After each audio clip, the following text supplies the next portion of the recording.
আপনি নেতৃত্বের স্থানে আপনি সমাসীন করে দেন। একজন নামাজি মানুষ, একজন ভদ্র মানুষ, আদর্শবান মানুষ, চরিত্রবান মানুষ, যার ব্যাকগ্রাউন্ডে কোনো জেনার অপবাদ নাই, যার ব্যাকগ্রাউন্ডের ভিতরে কোনো মিথ্যার অপবাদ নাই, লুটতরাজের অপবাদ নাই, যার ভিতরে কোনো রকমের অহংকার নাই, নিরহংকার মানুষ, যে কোরআন আর সুন্নাহর অনুসরণ করে, ওই মানুষটাকে খুঁজে বের করে তাকে নেতা বানাইতে হবে। কোরআন সুন্নাহ থেকে কি বুঝলো মুসলমান, আল্লাহ ভালো জানে।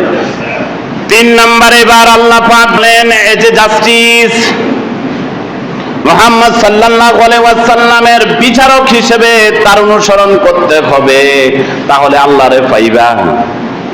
শিক্ষকতার পেশায় যদি আল্লাহরে পাইতে হয়, মুহাম্মদের অনুসরণ করো। নেতাগিরি যদি কারো সাথে থেকে যদি তোমাকে একান্ত রাজনীতি করা লাগে, নেতা মানতে হয়, কারণ মানা লাগবেও। আল্লাহ পাক বলে, ইয়া আইয়ুহাল্লাযীনা আমানু আতিউল্লাহা ওয়া আতিউর রাসূলা ওয়া উলিল আমরি মিনকুম। হে ইমানদাররা, তোমরা আল্লাহর আনুগত্য করো, আল্লাহকে ভয় করো। ওয়া আতিউর রাসূল, আল্লাহর আনুগত্য করো এবং রাসূলের আনুগত্য করো। 3 নম্বরে রাসূল থাকবে না কিয়ামত পর্যন্ত। রাসূলের অনুসরণকারীদের, সাহাবায়ে কেরামদের অনুসরণ করে যারা, নবীর হুবহু আদর্শ ধারণ করে যারা, লালন করে যারা, ওই সমস্ত নেতাদের অনুকরণ করো, তাদেরকে আমির বানাও, তাদের নেতৃত্বের দিক নির্দেশনায় তোমার জীবন গড়ো, তোমার জীবন পরিচালনা করো।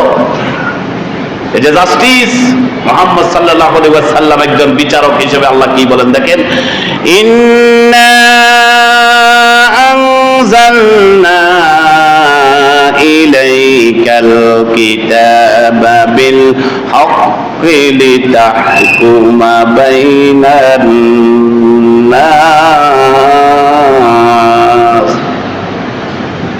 কিতাব দিয়েছি মানুষের মাঝে ন্যায় ও বিচার, ন্যায় ও অন্যায় এ বিচার পার্থক্য করে দেওয়ার জন্য।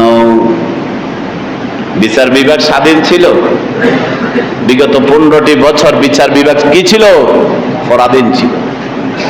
একটি দল তাদের বাপদাদার সম্পত্তি হিসাবে বিচার বিভাগকে কুক্ষিগত করে গোটা জাতির উপরে যে নির্যাতন জুলুম করেছে, মানুষ কোনো বিচার পায় নাই। সেই কথা বললেন, নবীর অনুসরণ করেন। নবীকে কি ভালোবাসেন? আবু লাহাব, আবু জাহেলের মতো ভালোবাসলে হবে না, জাহান্নামে যাইতে হবে। আব্দুল্লাহ ইবনে উবাইয়ের মতন মুনাফিক মার্কা হইলে জান্নাত পাবেন না, জাহান্নামে যাওয়া লাগবে। নবীকে কেমন ভালোবাসতে হবে? ভালোবাসার জন্য আপনাকে নবীওয়ালা কাজ করতে হবে। আল্লাহ পাক বলেন, আপনি হবেন জাস্টিস। বিশ্ব নবী ছিলেন জাস্টিস। নবীজির কাছে এসেছে মহিলা, বলল, আমি জেনা করেছি, ও জেনার কারণে আমার এই পেটের ভিতরের সন্তান আছে, আমাকে আপনার কোরআন দিয়ে শাস্তি যা দিবেন আমি মেনে নিব। মহিলা সারেন্ডার করলো বিশ্ব রাসূল সাল্লাল্লাহু আলাইহি ওয়াসাল্লামের কাছে। নবীজি বললেন, তুমি বাড়িতে চলে যাও, এই সন্তান যখন ভূমিষ্ঠ হবে তারপরে নবজাতক সন্তানটাকে নিয়ে আমার কাছে চলে আসবে। ঠিক কিছুদিন পরে ওই সন্তানটা, পেটের সন্তান যখন ভূমিষ্ঠ হলো, মহিলা চলে আসলেন। বিশ্বনবী সাহাবায়ে কেরামদেরকে নিয়ে মসজিদে নববীতে বসলেন আর বললেন, এ মহিলার নবজাতক, এই ছোট্ট নবজাতক শিশুটাকে তোমরা কে গ্রহণ করতে পারো? কে তার লালন পালনের দায়িত্ব নিতে পারো? কতজন সাহাবী দায়িত্ব পালনের জন্য উদ্গ্রীব হয়ে গেলেন। বলে, নাও সন্তানটাকে মহিলা থেকে, আর কোরআনের পরায়েত দিয়ে এই মহিলার শাস্তি গুলো জেনা করার কারণে গর্ত করে পাথর মেরে দুনিয়ার থেকে বিদায় করে দাও। বিচার, এটার নাম বিচার। আর আমরা তো দুনিয়াতে বসে বসে কাজ সংসার কিভাবে ভাঙতে পারবো, কার সংসারে আগুন লাগাইতে পারবো, কার সংসারে সমস্যা লাগিয়ে দিয়ে একটু তামাশা দেখার জন্য আমরা আছি না নাই? আল্লাহ আপনার সংসারের ভিতরে তলে তলে এমন আগুন লাগিয়ে দিবে, গোটা পৃথিবীতে আপনি বেজ্জতি হয়ে যাবেন, টেরও পাবেন না। কথা বলেন ঠিক কিনা? কোটি কোটি টাকা দিয়ে ইজ্জত বাঁচাইতে পারে নাই, পাচ্ছে নাকি? কোটি কোটি হাজার কোটি টাকার মালিক, যাকে দেশের ভিতরে মানুষ কত শ্রদ্ধা করেছে, সম্মান করেছে, যাকে শেল্টার দিয়েছে সেনাবাহিনী দিয়ে পর্যন্ত, এমন মানুষ পর্যন্ত এখন সাধারণ পাবলিকের লাথি পর্যন্ত খায়, আছে না নাই? আপনি আমি কি মুহাম্মদ সাল্লাল্লাহু আলাইহি ওয়াসাল্লামকে মেনে নেবেন, ওইভাবে জাস্টিস হতে হবে।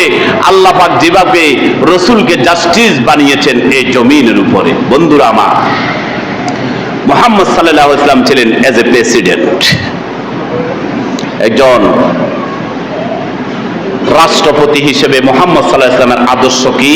আল্লাহ পাক সেই কথা বললেন, ওয়া মা আরসালনা মির রাসূলিন ইল্লা লিইউতাআ বিইজনিল্লাহ। রাসূল এই উদ্দেশ্যে প্রেরণ করেছি যে আল্লাহর নির্দেশ অনুসারে তাহার আনুগত্য করা হবে। রাসূলকে প্রেরণ করেছি এজন্যই যে রাসূল নিজেও আল্লাহর আনুগত্যশীল হবে, আর যাদেরকে শিক্ষা দিবে তারাও রাসূলের আনুগত্যের মাধ্যমে ওই আল্লাহর মূলত আনুগত্য করবে। সুবহানাল্লাহ।